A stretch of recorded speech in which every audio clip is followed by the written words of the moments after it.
আর জেলা হলো পিরোজপুর আর উপজেলা কাউখালী। কাউখালীতে শুরু করেন একেবারে যেখান থেকে মনে আছে, যেভাবে বলতে ইচ্ছে করে। আচ্ছা, আমার আমার বাবা যখন আমি ক্লাস 4-এ পড়ি তখন আমাদের যে ব্যবসাটা ছিল সেটা ক্লোজ হয়ে যায়। আমাদের কাঠের ব্যবসা ছিল আমাদের, যে আমাদের সমিল ছিল। তখন আমি বড়, আমাদের বাসায় আমি আমার মানে ছেলে মেয়েদের মধ্যে বড়, আমি বড়। কয় ভাই বোন ছিলেন আপনারা? আমরা 3 বোন 1 ভাই। 3 বোন 1 ভাই। তখন আমরা 2 বোন 1 ভাই ছিলাম, 1 বোন ছিল না। আচ্ছা। তারপর আমরা 4 ভাই বোন। আমরা এরপর আমাদের ব্যবসাটা বন্ধ হয়ে যাওয়াতে আমার বাবার চাকরির অল্প টাকা বেতনে আমাদের চলছিল না। ব্যবসা বন্ধ হয়ে যায় কেন?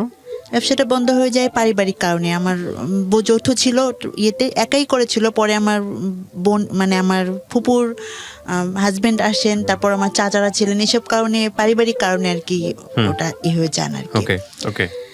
আচ্ছা, তারপরে আমরা চিটাগং চলে যাই। কেউ জানে না আমরা কোথায় আছি। চিটাগং চলে যাই, ওখানে আমরা 1 বছর থাকি। তো ওখানে যখন আমার বাবা দেখা গেল যে চাকরিটা করতেন ওটা ঠিক মতো স্যালারি পাচ্ছিল না, তার সংসারটা চালাতে খুব কষ্ট হতো। যে জন্য আমরা আবার ঢাকায় চলে আসি। এসে আমরা খিলক্ষেতে আমরা বাসা নিই, খুব অল্প টাকা একটা বাসা নিই। কোন ক্লাসে পড়েন? ভর্তি হন? তখন আমি ক্লাস 5-এ উঠলাম। উঠে তখন আমি চলে আসছি, খিলক্ষেতে চলে আসছি। ওই বছরটা এখানে এসে প্রাইমারিতে আমি ভর্তি হই আর কি, ভর্তি করেন। ক্লাস 6-এ যখন আমি উঠি তখন সেশন চার্জ দিয়ে ভর্তি করা, তখন থেকেই মানে আমার বাবা চাচ্ছিলেন না যে পড়াশোনাটা আমি করি। তারপরে আমাদের একটা ওষুধের ছোট করে একটা ফার্মেসি দিলেন, সেখানে আমাকে বসতে হতো। তো তার জন্য আমার বাবা চাচ্ছিলেন না যে আমি আর পড়াশোনা করি, কিছু একটা করি। আর আমার বাবা চাইতেন যে আমি ওই বয়স থেকেই মানে অন্যদের দেখে সে হতেন যে আমাকে কিছু করতে হবে। তারপর ঢাকায় এসে আমাকে এখানে ভর্তি করলাম। ক্লাস 5-এ আমি মোটামুটি করে পাস করে আসলাম। যখন ক্লাস 6-এ সেশন চার্জ দিয়ে ভর্তি হতে হবে, তখন আমার বাবা ভর্তি করতে চাচ্ছিলেন না, যে এত টাকা লাগবে, এরকম বই কিনতে হবে, এটা পারবেন না, সে এরকম বলছিলেন। তো তারপরে আমার খুব ইচ্ছা আমি পড়াশোনা করবো। আমি বললাম আমি পড়াশোনা করতে চাই, অন্তত পক্ষে এসএসসিটা তো পাস করি, আমি এটা বললাম। তখন আমাকে ভর্তি করলেন। এরপর বই কেনা, তখন আমাদের সময়ে 91, তখন আমার আগের বছরের মানে বই মানে যাদের 6-এ পড়তো, যখন যারা 7-এ উঠলো ওদের বই আমাকে কিনে দিলেন আর কি। এরপর যেটা হতো যে আমার বই খাতা কলম আমি কিছুই ঠিক মতো পেতাম না, এমনকি বেতনটাও আমাকে দিতে হতো যেদিন আমার পরীক্ষা সেদিন। আচ্ছা, মানে খুবই খারাপ অবস্থা যেটাকে বলে, নাজুক অবস্থা। হ্যাঁ, কিন্তু আমার যেটা মনে হল এখন আমি বুঝতে পারি আসলে আমার সামর্থ্য ছিল না, এটাও ঠিক আছে। তারপর আমার বাবার একটু অবহেলাও ছিল, মানে পড়াশোনা করে কি হবে, মেয়ে ভাবতেছিল যে মেয়েদের পড়াশোনা করে কি হবে, এটা এরকম একটা চিন্তা ছিল। তো ক্লাস 7-এ যখন উঠি তখন সে খুব গড়িমসি করছিল, বলছিলেন যে ও এর মেয়ে, তখন কত বয়স আর, তখন বলছিল যে এর মেয়ে গার্মেন্টসে চাকরি করে, ওর মেয়ে গার্মেন্টসে চাকরি করে, তো আমি কেন কিছু করছি না, এটা বলছিল। তো এটা আসলে আমার খুব পছন্দ ছিল না। তা আমি ওই বছরটা অনেক কষ্ট করে পড়াশোনা করি, আমার নানার বাড়িতে যে থেকে পড়াশোনা করি ওই বছর আমার এতে। এরপর যখন আমি ক্লাস 8-এ উঠলাম, আবার ঢাকায় চলে আসলাম, আবার সেশন চার্জ দিয়ে ভর্তি হতে হবে। ও ক্লাস 7-এ যখন উঠি তখন কিন্তু উনি আমাকে ভর্তি করেননি, সেশন চার্জ দিয়েছি, যে জন্য আমি নানা বাড়িতে চলে গেছি। এরপর যখন আমি ক্লাস 8-এ উঠলাম তখন আমি আবার ঢাকায় চলে আসছি, ওখানে থাকাতেও সমস্যা হচ্ছিল, চলে আসছি। তখন আমার বাবা ভর্তি করবেন না আমাকে, স্কুলে ভর্তি করবেন না আমাকে, তার যে দোকানটা আছে সেখানে বসতে হবে। বিকেলে উনি 5টায় অফিস থেকে আসতেন, এসে উনি ওখানে বসবেন, আর আমাকে দোকানে বসতে হতো সারাদিন। তো উনি চাইতেন না যে আমি পড়াশোনাটা করি তো ওই 8 বছরটা গেল। 9-এ যখন আমি যে বছর উঠলাম সে বছরও মানে পুরো 2-3 মাস চলে গেল। তখন আমি ঠিক করলাম যে আমি চাকরি করবো। সে গার্মেন্টসে চাকরির জন্য এত চাপ দেয়। তখন পাশে ওই খালাম্মা, উনি এখানে গুলশান 2 একটা গার্মেন্টস আছে, জিকন গার্মেন্টস, ওখানে জব করতেন উনি। ওনার মাধ্যমে আমি ওখানে চাকরি নিলাম। 6 মাস চাকরি করলাম, উদ্দেশ্য যে আমি শুধু পড়াশোনা করব, পরের বছর আমি যেন ভর্তি হতে পারি নাইনে, এটা। কিন্তু সেই টাকাটাও আমার বাবা নিয়ে গেলেন, সেটাও আমি কাজে লাগাতে পারিনি। তো গেল 8-9 2 বছর চলে গেল। তারপরে যখন আমি এর পরের বছর 9-এ ভর্তি হব, সেই এর পরের বছর তখনও 3 মাস চলে গেল, আমার বাবা ভর্তি করছেন না।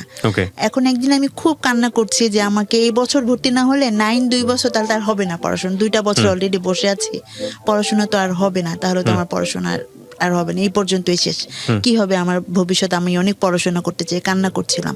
তখন আমাদের বাড়িওয়ালি আন্টি উনি এসে বললেন যে মানুষের বাচ্চারা, আমাদের বাচ্চারা পড়তে চায় না, তাই আমরা পড়াতে চাই, আর আপনার মেয়ে পড়তে চাচ্ছে, আপনারা কেন পড়াতে চান না?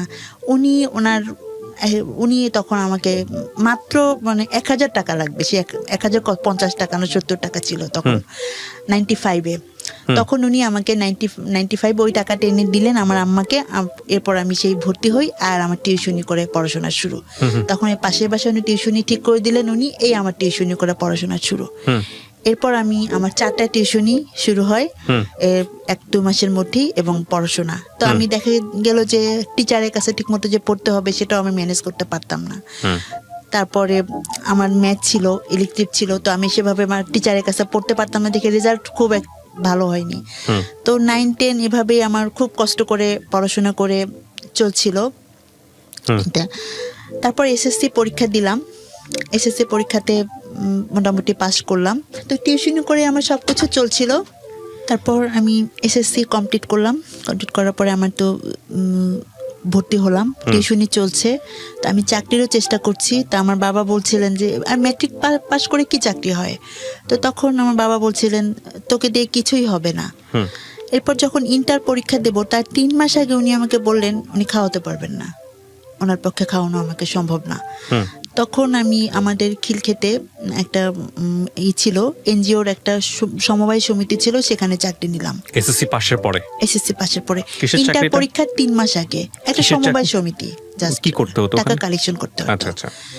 আর আমি কোচিং শুরু করলাম তখন আমি কাউলাতে, আমাদের ওখানে, সেখানে আমাকে হেঁটে যেতে হতো, মানে অনেক কষ্ট হতো ওখান খিলক্ষেত থেকে কাউলা যাওয়া, হেঁটে রোদের মধ্যে এসে আবার সেই বিকেলে অফিসে যেতে হতো। ওখানে 6টা থেকে 8টা, আবার সকাল 9টা থেকে 12টা, ওখানে আমাকে প্রতিদিন অফিস করতে হতো। আমার তখন সামনে ইন্টার পরীক্ষা, আমি ওই সময় আমার পড়ার দরকার, অথচ আমি তখন কিছু করার ছিল না। তারপর ওখানে 6 মাস চাকরি করলাম, ইন্টার পরীক্ষা দিলাম, ভালোভাবে পাশ করে আসলাম, বিভিন্ন জায়গায় চাকরির চেষ্টা করি। এরপর আমি আমার একটা এনজিওতে চাকরি হয়, ওটা বুটিক শপ থাকে, বুটিকে চাকরি হয়। সেখানেও আসলে মেয়েরা তো পারিবারিক মানে পরিবেশ ভালো না হলে সব জায়গায় চাকরি করতে পারে না। তো আমার এরপর থেকে 2000 সন থেকে 2005 সন পর্যন্ত আমার চাকরির অনেক ইন্টারভিউ দিতে থাকি, কারণ আমার যেহেতু লোক নেই, আমার জনবল নেই, আমাকে চেষ্টা করতে হয়, অনেক চেষ্টা করতে থাকি, কোথাও চাকরি হচ্ছিল না। পরিবার আমার উপর আরো ক্ষেপে যাচ্ছিল যে আমি ইচ্ছা করে বোধহয় চেষ্টা করছি না বা করছি না, কোথাও করলে হয়তো বা হলে চলে আসতে হচ্ছে, পরিবেশটা আমার ভালো লাগে না। এরকম আমার দেখা গেল যে একটা পত্রিকা অফিসে চাকরি হয়েছিল, তারপর একটা এনজিওতে চাকরি হয়েছিল, দুস্থ স্বাস্থ্য কেন্দ্র, সেখানেও আমি 5 মাস করে থাকতে পারিনি, আমাকে সিলেট ট্রান্সফার করে দিয়েছিল। তাহলে ওখানে ট্রান্সফার করে যখন দেয় তখন আমার ওই সময় একটু অনিয়ম দেখে আমার খুব খারাপ লাগছিল, যে জন্য আমাকে ট্রান্সফার করে দিছে সিলেটে। তো তখন আমি যদি সিলেটে যাই আমার গ্রাজুয়েশন ডিগ্রি পরীক্ষাটা দেয়া হবে না, যে জন্য আমি এটা ক্যান্সেল করে দিলাম। তো ডিগ্রি পরীক্ষা তখন আমার টিউশনি তো চলছেই, এর মধ্যে যখন ডিগ্রি পরীক্ষা তখন রোজার মধ্যে আমার হঠাৎ করে ফর্ম ফিল আপ, আমি 2 দিন আগে জানি যে আর 2 দিন মাত্র সময় আছে ফর্ম ফিল আপের। তখন আমি আমার বাবাকে বললাম যে আমাকে কিছু টাকা দেন, আমি ফর্ম ফিল আপটা করে ফেলি, টিউশনির টাকা পেতে, রোজা তখন টিউশনির টাকা পেতে আর কয়েকদিন দেরি হবে। Form fill up for intermediate, এটা হলো গ্রাজুয়েশন। গ্রাজুয়েশন কি একদম কি ফোর্থ ফাইনাল ইয়ার নাকি ফাইনাল ইয়ারে? হ্যাঁ, এর মধ্যে আমি একটু বলি, হ্যাঁ এর মধ্যে জব করছি না তখন, আমি এর মধ্যে ওই যে 5 মাস জব করে চলে আসছি। এর মধ্যে যেটা হলো যে আমি অর্থনীতিতে ভর্তি হয়েছিলাম তিতুমির কলেজে, কিন্তু আমাদের সময় তো প্রতি বছরে পরীক্ষা না দিলেও চলতো, আমি তো টিউশনি করে ঠিক মতো ক্লাস করতে পারতাম না। 3 বছরের পরীক্ষা একবার দিলেই হতো, 3 বছর মেয়াদি ছিল, কিন্তু ওই তখনই 4 বছর করে ফেললো, যে জন্য আমার পরীক্ষা মিস করলাম। পড়ছিলেন আপনি ওই সময়টাতে? তখন আমি অনার্স ফার্স্ট ইয়ার নিয়েছিলাম অর্থনীতি। তারপর আমি নর্মাল পাস করছে বিএসএস আমি পরীক্ষা দিলাম, প্রাইভেট পরীক্ষা দিলাম, কিছু করার ছিল না যে বছরটা না মিস হোক, এই জন্য পরীক্ষা দিলাম। তো পরীক্ষা দেবো আর কি। তো তখন আমি পরীক্ষা দেওয়ার আগ মুহূর্তে আমার বাবার কাছে বললাম যে আমার কিছু টাকা লাগবে, আমি সে ফর্ম ফিল আপ করবো। তখন আমার বাবা বললেন যে টাকা নেই। তো আমি অনেক কলেজে গেলাম, তখন বললাম যে আমার তো 2 দিনের মধ্যে আমি টাকা ম্যানেজ করতে পারছি না, আমাকে সময় দেওয়া যাবে কিনা। তো বললেন যে জাতীয় বিশ্ববিদ্যালয়ের আন্ডারে এটা আমাদের আন্ডারে না, কিছু করার নেই আমাদের। যে জন্য বাধ্য হয়েই আমি আমার ওই মানে মিস হওয়ার মতো বছরটা। আর পড়ছে যে এটা তো রোজার মাস, অনেক সময় দেখা যায় অনেক কলেজ ফর্ম ফিল আপ ঈদের পরে করে। যদি জাতীয় বিশ্ববিদ্যালয় ঈদের পরে ফর্ম ফিল আপের সুযোগ দেয়, তুমি করতে পারবা ফর্ম ফিল আপ, এটা আমাকে প্রিন্সিপাল স্যার বলে দিলেন। ঠিক আছে, আমি করলাম। তো যাই হোক, আমার ফর্ম ফিল আপটা মিস হলো। আমার বাবা সেই সময়, সে রোজার ঈদ, তখন গ্রামীণ সিম 1200 টাকা, সে গ্রামীণ সিম একটা কিনলেন 1200 টাকা দিয়ে, অথচ আমাকে ফর্ম ফিল আপের টাকাটা দিলেন না। তো যাক, ঈদের পরে আল্লাহরই হুকুম, ঈদের পরে 7 দিনের সুযোগ দিলেন জাতীয় বিশ্ববিদ্যালয়ে। তখন আমি ফর্ম ফিল আপ করলাম, আমি পরীক্ষা দিলাম।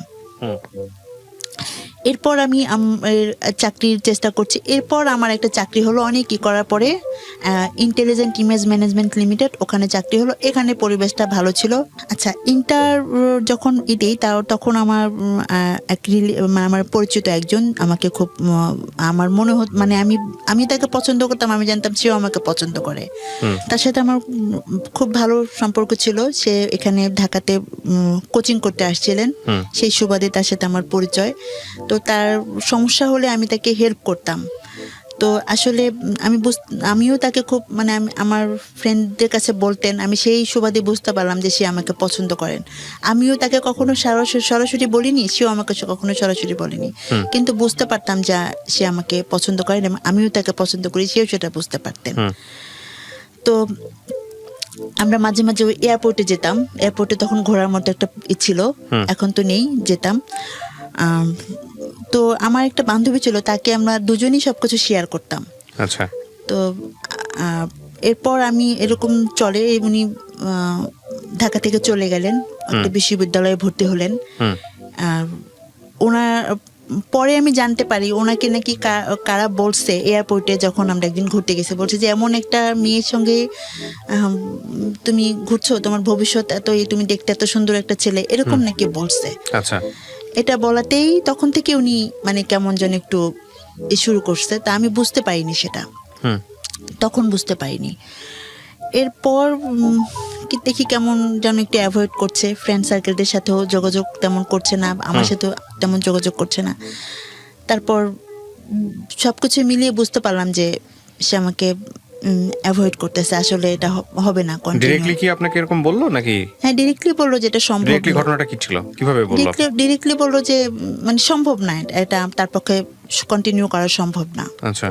যাক, তারপর আমিও মানে মনে মনে খুব আমি কষ্ট পেলাম। তারপর আমি এরপর থেকে অনেক বছর আমি আর কখনো এই প্রেম ভালোবাসা নিয়ে ভাবিনি, বা ভাবছি যে না, আমার তো জীবন অনেক, আমাকে উনি বলতেন যে আমার কাছে নাকি শেখার অনেক কিছু আছে।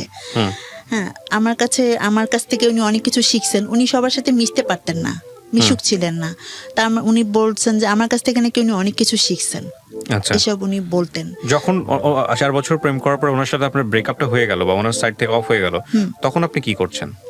তখন আমি ওই যে গ্রাজুয়েশন পরীক্ষার কিছুদিন আগে, এটা আপনার গ্রাজুয়েশন ফাইনালি পরীক্ষা দেওয়ার কিছুদিন আগে, বুঝে পর থেকে ওই যখন আমি 4 পড়ি, তখন সেই ব্যবসাটা যখন বন্ধ হয়ে যায়, এরপর সে কয়েকবার ব্যবসা চালু করছে এবং কয়েকবারই সে ব্যবসা করতে পারেনি, লস খেয়েছে। তো দেখা গেল এটা আমার উপর বেশি পড়তো, কারণ আমি তো সব পরিবারের বড়, আমাদের সবার উপরই পড়তো, আমাদের ফ্যামিলির সবার কষ্ট করতে হতো যে জন্য। তো যখন আমার 2006-এ চাকরিটা হলো, তারপর থেকে আমি পরিবারকে সাপোর্ট দিতে শুরু করলাম। তো তারপর দেখা গেল, তখন ভাবলাম যে হ্যাঁ, এখন আমি ভালো একটা জব করছি, আমি চাইতাম যে আমার এমন ভাবে বিয়ে হোক যে কেউ আমাকে ছোট করে না দেখুক, বা আমার পরিবারকে ছোট করে না দেখুক, যেন আমি নিজেই গুছায় নিজেকে আমি আমার শ্বশুর বাড়িতে যেতে পারি, যেন কেউ আমাকে না কথা শোনায়, আমার বাবা মাকে না কথা শোনায়, এটাই আমি চাইতাম সবসময়। তাহলে আমার যদি কিছু টাকা পয়সা থাকে, আমি সেভাবে একটা সাপোর্ট দিতে পারবো, একটু ভালো হবে। যখন আমি চাকরির পরে এরপর দেখা গেল যে ভালো, মানে বিয়ের প্রস্তাবও ভালো আসছিল না, আসলেও আমার বাবা মা ভালো করে দেখে খোঁজ খবর নিয়ে যে বিয়ে দিবে সেটা করছিল না। একটা বিয়ে আসলো, ভালো করে খোঁজ নিল না, কিন্তু বিয়েটা তো দুদিনের না। আমার মধ্যে একটা কেন যেন একটা চলে আসলো। আর তার চেয়ে আরেকটা হলো, আমার মেজো বোন নিজে পছন্দ করে বিয়ে করছে, সেই হাজবেন্ডও বেশি ভালো ছিল না, নেশা করতেন। তা আমার আরো ভয় করতো যে একটা ছেলের ব্যাপারে সিদ্ধান্ত নিতে খুব সাবধান নিতে হবে, যেন আমার বরটা মানে ভালো হয়, সবাই যেন বলে ভালো, সবকিছু মিলিয়ে টাকা পয়সা না থাকুক কিন্তু যেন সুন্দরভাবে সচ্ছলভাবে চলতে পারি।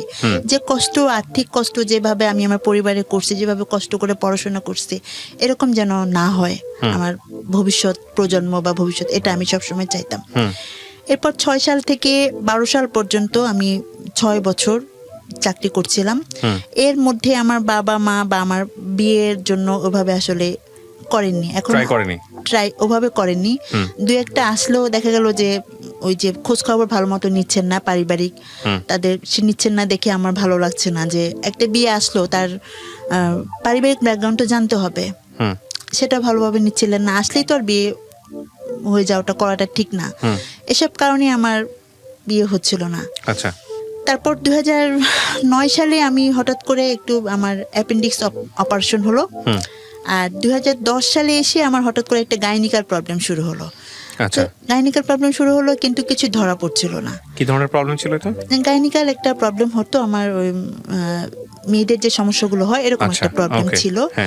তো এটা প্রতি সবসময় হতো, যে কারণে আমার অফিস করতে সমস্যা হয়ে যেত। ও আচ্ছা আচ্ছা, মানে এটা টাইমলি না হয়ে ইট ওয়াজ ইররেগুলার এবং এনি টাইম, মাসের মধ্যে বিভিন্ন সময় এটা হতো আর কি। তো কিন্তু প্রবলেমটা ডায়াগনোজ করা যেত না। না, ডায়াগনোজ করার জন্য আমি ট্রাই করছি, 3জন ডাক্তার দেখিয়েছি, কিন্তু কিছু ধরা পড়ছিল না।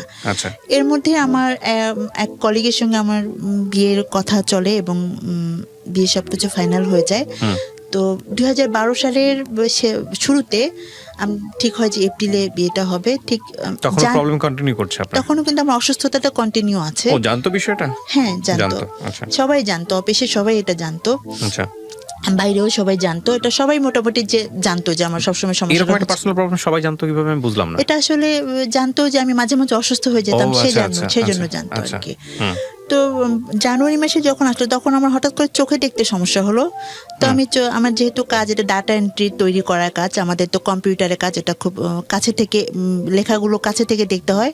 আমি তখন চোখে ডাক্তার দেখালাম, দেখানোর পর আমাকে পাওয়ার দিল। পাওয়ার দেওয়ার পর 1 সপ্তাহ পরে আবার পাওয়ার আমার কাজ করছে না। যখন পাওয়ার কাজ করছে না, তখন আমি আবার ডায়াবেটিসের লক্ষণগুলো দেখা গেল। তো সবার মুখে সবকিছু খুব মানে সাইমultaneously হচ্ছিল, খুব র‍্যাপিডলি হচ্ছিল, খুব তাড়াতাড়ি হচ্ছিল। আর ডায়াবেটিসটা যখন আমার দেখা দিল, তখন অনেক মিষ্টি খেতে ইচ্ছে করে, অনেক খাচ্ছি। তো এটা তো জানতাম যে মিষ্টি খেতে ইচ্ছে করাটা ডায়াবেটিসের লক্ষণ, এটা জাস্ট জানতাম, কিন্তু কত হলে যে ঠিক ডায়াবেটিস এটা জানতাম না। তখন আমি আমাদের এলাকাতে পরীক্ষা করালাম। পরীক্ষা করার পর বললো কি আপনার তো 30। আমি সন্ধ্যার পরে টেস্ট করেছি। 30 খাওয়ার পরে আমি মাত্র জিলাপি খেয়ে গেছি। তা আমি তো, উনি বলে কি আমি বলি কি তো ওষুধ দেন। আমি তো জানি না 30 কত কি, এটা আমি বুঝি না, বুঝতাম না ডায়াবেটিসের এটা এই মাত্রাটা। তখন আমাকে বললেন যে তুমি কি বলতেছো, আমার পরিচিত বলে এক আঙ্কেল, তুমি কি বলতেছো, তুমি 30 মানে তুমি বোঝো, তুমি কালকেই বায়োডেমে যাবা, তোমাকে ইনসুলিন দিতে হবে। আমি তো খুব ভয় পেয়ে গেলাম, কি বলেন আপনি।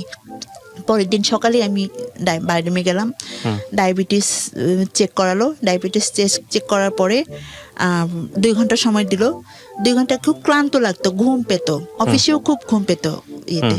তখন আমার অনেক ডায়াবেটিস ধরা পড়লো, 20-23, খালি পেটে 20, ভরা পেটে 23। খালি পেটে 20 তো অনেক। সঙ্গে সঙ্গে আমাকে ইনসুলিন দিয়ে দিল। ইনসুলিন চলছে, আমাকে হাঁটতে বলছে। আমি খুব বাসায় যে কন্টিনিউ সকাল বিকেল হাঁটছি। আপনার যখন ডায়াবেটিস ধরা পড়লো তখন আপনার বয়স কত? ডায়াবেটিস যখন ধরা পড়ে তখন আমার 30 বয়স। 30, বিয়ের কথা চলতেছে, এবং মাঝখানে যেটা সমস্যার কথা বললেন ওটা আছে। ডিজাস্টার একেবারে বলা যেতে পারে। তারপর যখন হলো, আমি যেহেতু আমাকে অফিস করতে হবে, পরিবারকে সাপোর্ট দিতে হয়, আমার উপর ডিপেন্ড করে ফ্যামিলি। আমার ছোট ভাই বোন 2টা পড়াশোনা করছে। তারপর আমার মেজো বোন তো বিয়ে হয়ে গেছে, ওর একটা ছেলে আছে।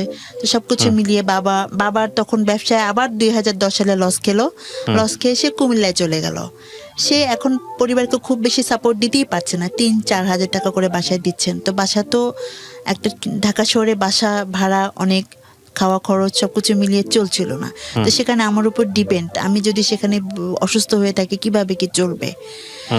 তো এরপর আমাকে কিছু টেস্ট দিল, যখন ডায়াবেটিস ধরা পড়লো তখন কিছু টেস্ট দিল। তা আমাকে তো সুস্থ হতে হবে, তাড়াতাড়ি অফিস করতে হবে, নাহলে তো স্যালারি পাবো না। আমাদের হলো কাজের উপরে স্যালারি, তাহলে তো স্যালারি পাবো না, কিভাবে চলবে, কিভাবে আমি চিকিৎসা করব, অনেকটা চিন্তার বিষয়। তো এরপর যখন 15 দিন আমি এভাবে হাঁটতে থাকলাম, যে আমি শুনছি যে হাঁটলে নাকি ডায়াবেটিসটা কন্ট্রোল হয়ে যায়, খাওয়া দাওয়া কন্ট্রোল করছিলাম, ইনসুলিন দিচ্ছিলাম সকাল বিকেল। 15 দিন পরে আমি যখন বাইডেমে গেলাম, আমাকে যে আমি একাই গেছি, যে আমি তো বুঝতে পারিনি আমাকে কি বলবে তারা। তা আমি গেছি, আমাকে যে বলার পর বললো যে আপনার সাথে কি কেউ আসেনি যে আমাকে বলবেন যে ডাক্তার। তো আমি বললাম যে না, কেউ আসেনি। তো বললো যে আপনি অনেক দূরে বাসা, ওখান থেকে আসতে অনেক সমস্যা, আমাকেই বলেন না, তাছাড়া সবাই ব্যস্ত, আসতে পারবে না।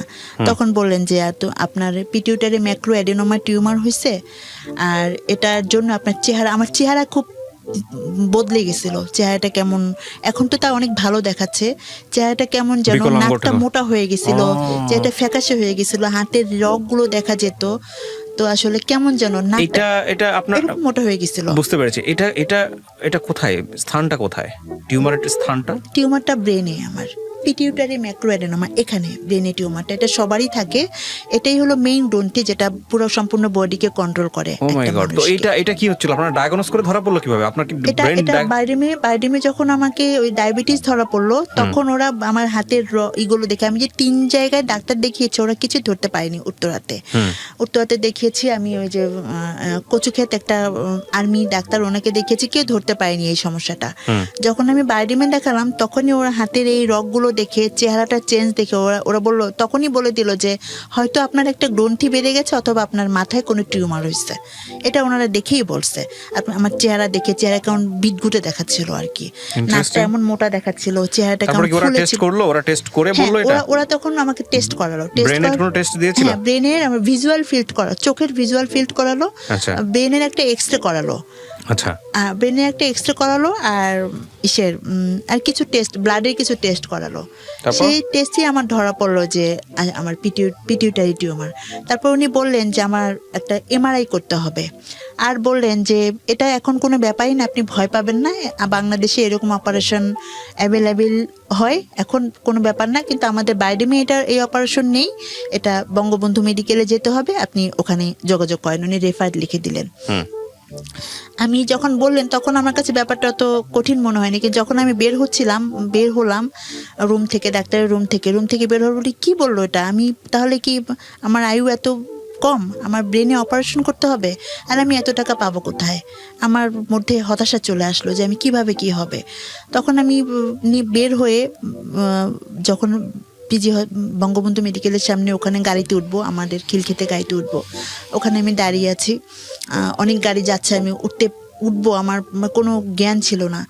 তো আমি গাড়িতে উঠে তারপর ফোন দিলাম বাসায়, আমার বোনের হাজব্যান্ডকে ফোন দিলাম, আর অফিসে এক কলিগকে ফোন দিলাম। তো ব্রেন টিউমার ধরা পড়লো। তো আমার তো এই সম্পর্কে কোনো ধারণা নেই। এটা 2012 সালের ফেব্রুয়ারি মাসে ধরা পড়েছে। তো আমি তো ভাবতে পারছিলাম না কিভাবে আমি অপারেশন করব। তা বাসায় জানালাম, তো বাসায় সবাই চিন্তায় পড়ে গেল। আর অফিসে এক কলিগকে জানালাম ফোন দিয়ে যে আমার এরকম অসুস্থ। যার সঙ্গে বিয়ে হওয়ার কথা ছিল, ও কি বলছিল? ও জানতো বিষয়টা? উনিও জানছে। উনি তখন আমাদের অফিস থেকে চাকরি ছেড়ে দিয়েছেন, তার এক বছর আগে চাকরি ছেড়ে দিয়েছেন, 11 সালে চাকরি ছেড়ে দিয়েছেন, উনি অন্য জায়গায় চাকরি করছিলেন। ব্রেন টিউমার, ডায়াবেটিস এবং পিরিয়ডিক্যাল প্রবলেম। জি, রাইট। তারপর তো ডাক্তার যেটা বললেন, আমার সব সমস্যা, যে সমস্যাগুলো হচ্ছিল চোখে দেখতে, সবকিছু আসলে টিউমারের জন্য হচ্ছিল। ইমব্যালেন্স হয়ে গেছে বডি। জি, সবকিছু ইমব্যালেন্স হয়ে গেছে। এখানে অনেক হরমোন আছে যেগুলো ঠিকমতো, একটা হরমোন এখন ঠিকমতো অনেক বেশি বেড়ে গেছে, বেড়ে যাওয়ার জন্য আমার চেহারার এই চেঞ্জগুলো আসছে, হরমোনাল ইমব্যালেন্স যেটাকে বলে। হ্যাঁ, জি। এরপর তো আমি কিভাবে অপারেশন করব, খুব চিন্তায় পড়ে গেলাম বাসায়, যে আমি কিভাবে কি করব। তখন আর তার 1 বছর আগে আমার আমি তো 97 পাস করেছি কুর্মিটোলা স্কুল, খিলক্ষেত। তো ওই কুর্মিটোলা স্কুলে আমার ব্যাচে যারা ছিল, ওরা তার 1 বছর আগে আমরা রিইউনিয়ন করেছিলাম।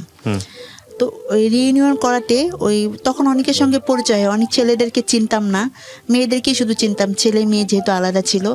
তখন অনেক ছেলেদের সাথে পরিচয় হলো এবং জানলাম যে আমার ক্লাসের একসাথে আমরা পড়াশোনা করছি। ওরা সবাই এগিয়ে আসলো আমার সেই ওরা যখন জানলো যে আমার এত বড় অসুখ, আমার বাসায় আসলো, কয়েকজন ফ্রেন্ড আমার বাসায় আসলেন, এসে জানলো যে এই অবস্থা, তখন বললো যে এরকম তো কেউ আমাদেরও হতে পারে, আমরা সবাই পার্টিসিপেট করব, এরকম আমাদেরও হতে পারে। অথচ ওরা কিন্তু ওদের নিজেদের বাড়ি, ওদের কোনো কিছুর অভাব নেই, তারপরও যখন এটা বললো তখন আমি মানে কাঁদবো না হাসবো আসলে, যে আল্লাহ এত বড় মানে দয়াময়, চিন্তা করার যে যেখানে আমার কোনো উপায় নেই যে আমি অপারেশন করব। ওরা আমাকে বেশ হেল্প করলো, আর অফিস কলিগরা সবাই মিলে হেল্প করলো। তখন আমি প্রস্তুতি নিলাম অপারেশন করার জন্য। এমআরআইটা করলাম, এমআরআইটা করার পরেই আমি প্রস্তুতি নিলাম। তো ফেব্রুয়ারি, মার্চ, এপ্রিলের 20 তারিখে আমি শেষ পর্যন্ত সিট পেলাম। সিট পেতে যে বঙ্গবন্ধু মেডিকেলে সিট পেতে যেও সিট সহজে পাচ্ছিলাম না, কারণ এখানে তো সহজে সিট পাওয়া যায় না। তখন আমার ফ্রেন্ডরা, ওরা সবাই, তার মধ্যে কিছু মানুষের নাম না বলেই নয়, ফিরোজ, তানিম, মাসুম, রিগান, তারপর শিরিন, রুকু সহ আরো অনেক ফ্রেন্ড আছে যারা এগিয়ে আসছে আমার এই দুঃসময়ে আমার পাশে থাকছে। তো আমাদের খিলক্ষেতের সাধারণ সম্পাদক ছিলেন তখন রফিক আঙ্কেল, উনি জানলেন ব্যাপারটা, জেনে উনি বললেন যে, তখন স্বরাষ্ট্রমন্ত্রী আমাদের সাহারা খাতুন আপা, ওনার কাছে এই নিয়ে গেলেন আমার আম্মাকে সহ, গেলেন যে দেখি কোনো সিটের ব্যবস্থা করা যায় কিনা।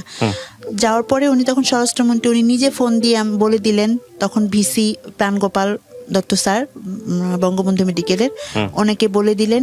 পরের দিন গেলাম, যাওয়ার পরে কাগজ একটা লিখিত দিয়ে দিলেন, ওই লিখিতটা নিয়ে গেলাম। তারপরও সিটটা খালি না হলে তো নিতে পারবে না, 15 দিন লাগলো, সিট পেয়ে গেলাম। আমি এপ্রিলের 20 তারিখে ভর্তি হলাম ওখানে। আচ্ছা। তারপর 1 মাস 1 দিন পর আমার অপারেশন হলো। সেটা ছিল মে মাসের 22 তারিখ আমার অপারেশনটা হয়। আচ্ছা, আপনার অপারেশনে কি পরিমাণ অর্থ খরচ হয়েছে? অপারেশনে আমার 3 লাখ টাকার উপরে চলে গেছে। তাও সরকারি বলে আপনি এই টাকায় করতে পারছেন? জি। বেসরকারি হলে, বেসরকারিতে আমাকে বলেছিল, এক জায়গায় বলেছিল 6 লক্ষ লাগবে, এক জায়গায় বলেছিল 10 লক্ষ লাগবে। তো 3 লক্ষ টাকা আমি ওখান থেকে সরকারিভাবে আসলাম। ভাবলাম যে অপারেশন যখন হলো, অপারেশন যখন হওয়ার আগে আমার আবার একটু স্বভাব ছিল মানুষের করা, ওখানে সবার জন্য দেখা গেলো আমাকে ওষুধ দিয়ে ঘুমাতে বলতো, আমি ঘুমাতাম না, আমি ছুটোছুটি করতাম, অন্যদের খুব চেষ্টা করতাম যারা গ্রাম থেকে আসে তাদেরকে হেল্প করার জন্য। তো আমি অপারেশন হওয়ার পরে কি হবে এরকম একটা ভয় তো থাকি, সবারই থাকে। তা আমার খুব মনোবলটা ছিল। আমার টেস্টগুলো ওখানে এক এক জায়গায় করতে হয়, অনেক পিজি হসপিটালের যেহেতু টেস্ট, বঙ্গবন্ধু মেডিকেলের টেস্টগুলো এক এক জায়গায়, সেগুলো দৌড়দৌড়ি করে করতে হয়, করলাম। তারপর আমার অপারেশনটা হলো। যখন আমার অপারেশনটা সাকসেস হলো, তখন আমার মনে হলো যে আমি নতুন জীবন পেয়েছি, তাহলে আমার সবকিছু স্বাভাবিক। আমি বুঝতে পারিনি যে আমার জীবনটা অন্যরকম হয়ে যাচ্ছে, অস্বাভাবিক হয়ে যাচ্ছে, সেটা আমি বুঝতে পারি। চলবে, এত ব্যয়বহুল খরচ।